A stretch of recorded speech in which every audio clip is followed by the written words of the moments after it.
Welcome, everybody. I've got Steve here, and we are back with more tier lists. This time, we are going to go S to D for the Luke Skywalker personas. We have the retro or original sets from Decipher. We also have the virtual Lukes. If you hate the virtual cards, just stop the video halfway through. But we're going to do these chronologically. So we have starting with Farm Boy Luke, and then we have this terrible Luke, and then Hoth Luke, Dagobah Luke, Luke with sword. Yeah, Cloak Luke, Death Star Luke, Luke with in a forest, and then the virtual one. So we're gonna kind of rank these, and our rankings are totally just our opinions and also sort of where the card fits in the meta in that moment. I think it's probably fair to say later cards are just way better due to power creep, but I think it's also looking a little bit at the design of the card. Is it interesting long term, or is it kind of narrow for its purposes? It fits into like one meta rather. So that's introduction. I'd love to hear your comments, what you think is the best Luke. We're going to do similar videos for other personas as well, but we're here with Luke. So first up is Farm Boy Luke. What do we think about this one, Steve? Where do you? Well, it's obviously a classic card, so can't hit on it too much. But I think I'm going C on this one because obviously if you're playing just Premier A New Hope, he's great, but he's good, I guess. But when you look at the card, other than the Power 3 ability 4 and being a person of Luke, he doesn't really do that much, right? Well, Luke is not on Tatooine. Total first generation is +1, and he's through the power of anything he pilots, but nothing about that is particularly unique or interesting. So he's just kind of mid-tier vanilla character, really. Yeah, I agree. And I think you can kind of compare this with the Premier Vader, which the Premier Vader is good still, right? He is good throughout the duration of the game. This card, I don't think you're running past like Hoth. Like you're going to get other Lukes and other options, and you're going to choose to use those.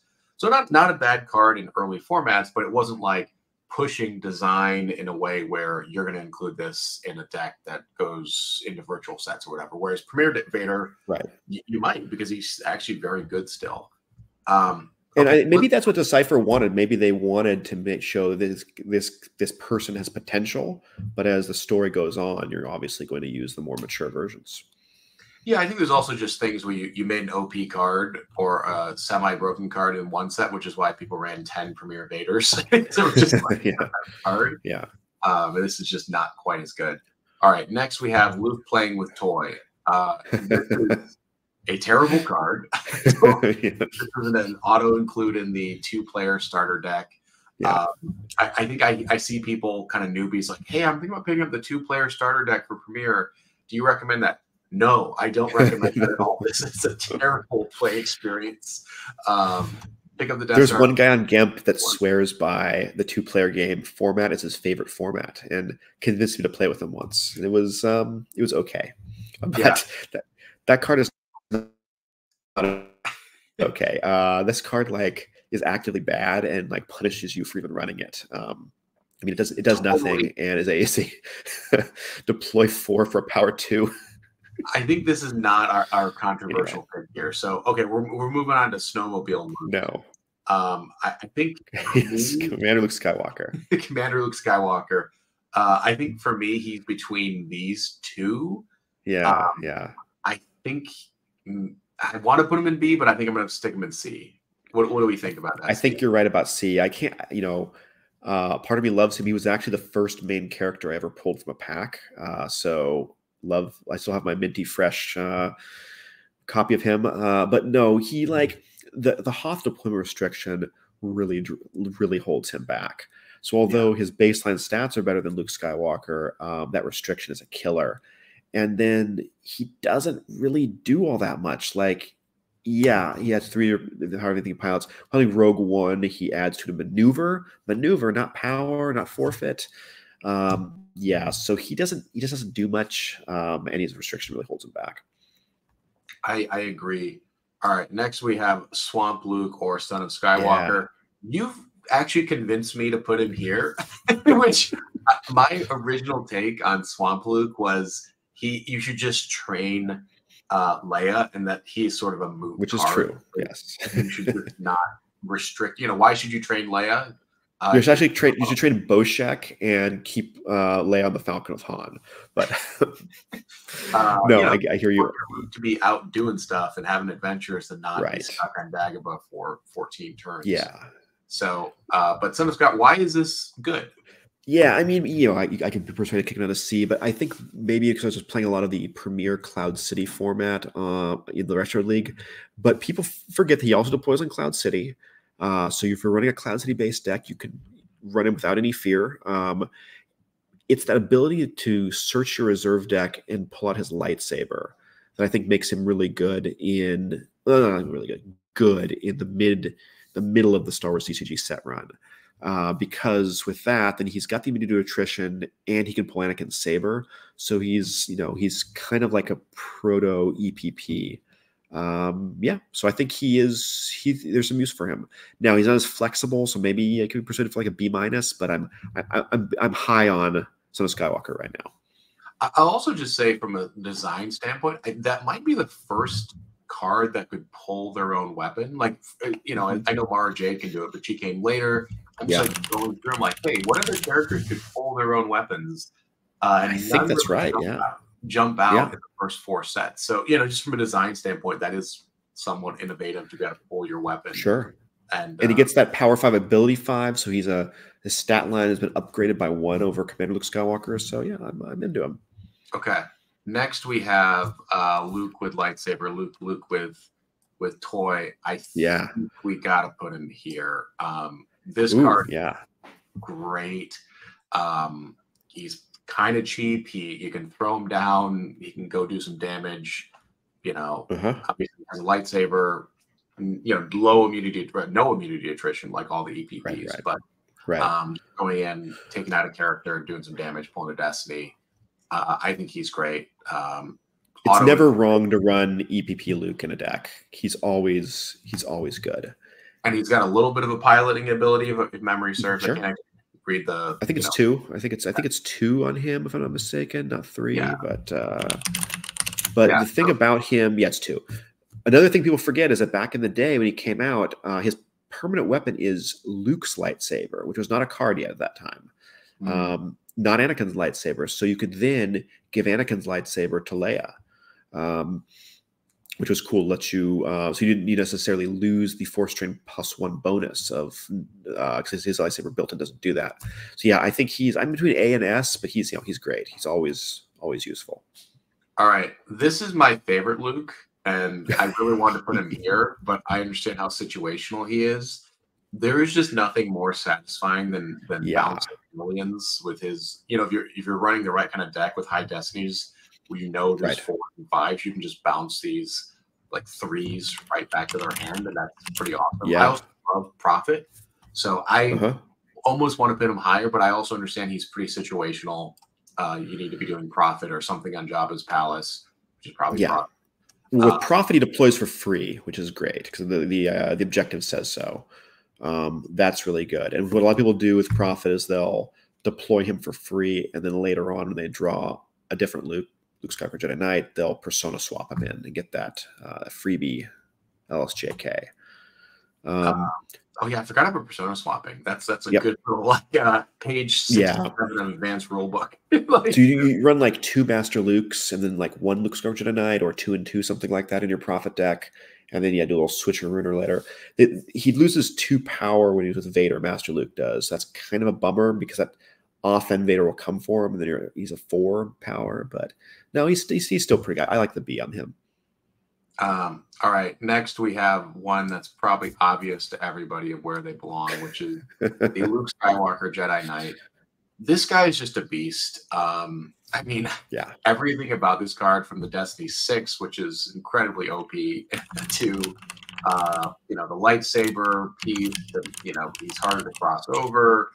I just think he's just such a beast, and especially if you're playing an Endor deck, the deploy -3 on Endor is clutch. So I don't really have much else. Also, great shot of Luke. One of my great shot of Luke. Yes.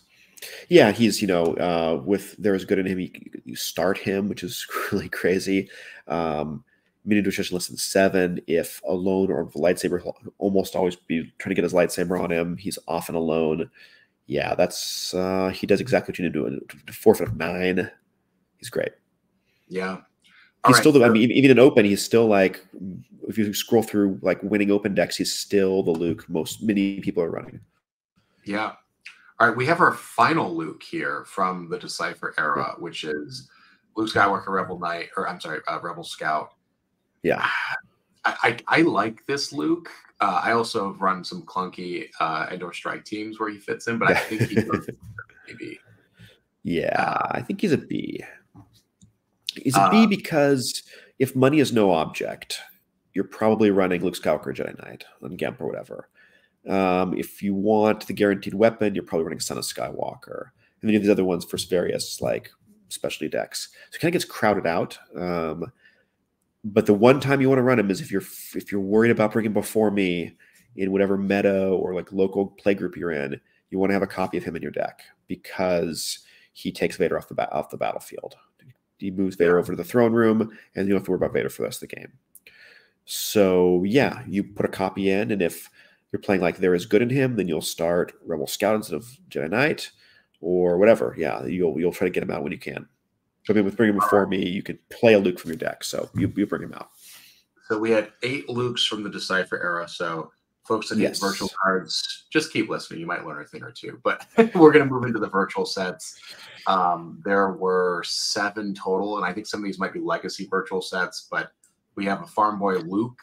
No, these are just to clarify. These are all cards that are still usable in open. Just some of them originated in the pre-reset era.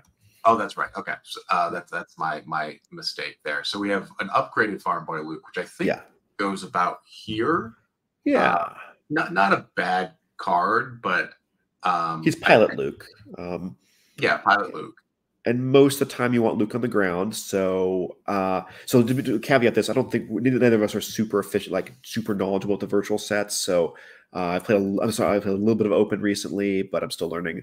But that card actually is special because Luke Skywalker Virtual came out in 2002 among the first 6 or 8. I think it was the first 6 cards the Players Committee ever made. And so it's a special place on our hearts for this guy. But yeah, he's just a little bit narrow when you use him. But parking him on a ship and retrieving a force every turn, not the worst thing in the world. So I think he earns his B. Yeah. Next, we have the Virtual Commander Skywalker, which I think it seems like we have a kind of crowded B tier here, but he's a better version, but I think not that interesting or innovative. Right. He does some sort of the similar stuff, but it's sort of a situational Luke. Yeah, well, there's a virtual objective for T-47s in open, and so this is the guy you want to run in that. He draws 2 battle lists. He's been able to otherwise aboard Rogue One. He can let you upload speeders and cards of T-47 in game tech. So very specialized, but yeah, there's no real drawbacks to him other than there's better Lukes for other decks. Moving on to the virtual Luke Skywalker Rebel Scout. I think he might be our first A. Yeah. He's pretty good, just an upgraded version of this Luke. I'm forgetting exactly what he does here. Yeah, no, I can feel that. He one cool thing about him is if you draw him for Battle Destiny, or if you draw him for Destiny period, not just Battle Destiny, any Destiny draw, you can take him into hand to cause a redraw. So I think the idea of that is to balance the fact that he only has a Destiny number of 1, while Jedi Knight has a Destiny number of 6. You can always get a mulligan on that Destiny draw. Power +1 for each Dark Jedi present, which is here, I should say, which is in open. There's a lot more Dark Jedi, so that's kind of cool. Weapon Destiny draws are +1, cool. I think the thing that's the best about him is your opponent must first use 1 force to fire a weapon at the same site. There's a ton of EPP characters and better weapons that are going in open, so this can suppress some of that. And I think that's interesting and worthy of an A. All right, let's move on to we have 4 left here. We have this is Luke Skywalker Rebellion Hope, which is, I think, sexy Luke, let's call it. Yeah. Deep V-neck wrap dress. Yeah. This card may not seem good until you realize the whole thing is built around him shooting guys with blasters and rifles.